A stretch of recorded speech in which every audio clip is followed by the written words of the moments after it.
So the list of potential claims that could result in a $1 billion settlement, that list is growing.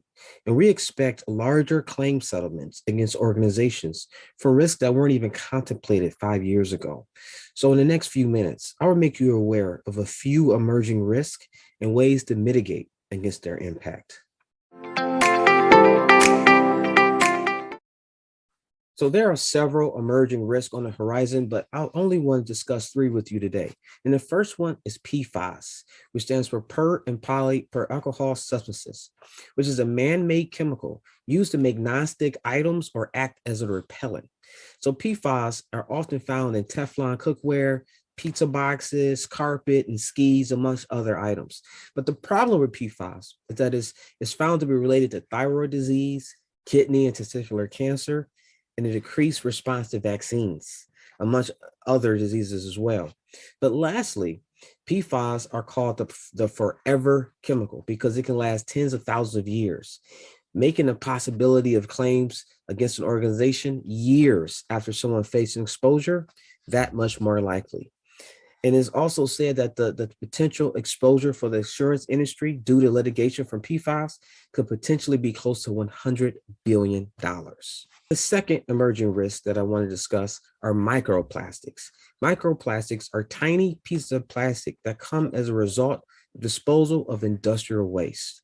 Microplastics have been found deep in the lungs of living human beings for the first time. So research from the Hall York Medical School in England identified plastics in the lower regions of the lungs, which is surprising due to the smaller airways in that region.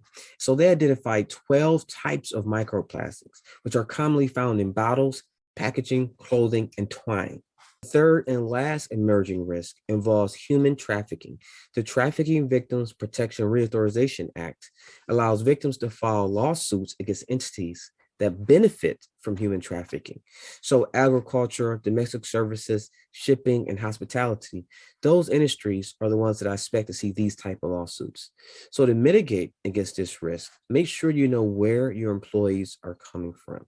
Saying you didn't know that they're victims of human trafficking, or you didn't know where these employees originated from is just not enough. Make sure that you can defend where these employees are coming from. But to mitigate against the PFAS or similar emerging risk, keep the public and your employees in mind and refrain from using new products or components that have not been tested yet in the market. And make sure you're aware of any long-term effects. But if you do find that there are negative long-term effects, cease to use these products or components immediately, because those large claim settlements often come from an organization completely disregarding the public safety. And keep the public in mind also when disposing of waste. Make sure you can defend and explain your disposing practices. But the last tip is to work with a risk consultant who understands your operations and help you identify emerging risk and construct an insurance program to act as a safety net for this risk. If you are concerned that your insurance program may not consider all of your organization's risk, contact me for a comprehensive review. I can let you know if there's any blind spots in your program. But if you have any questions, don't hesitate to contact me. Stay safe.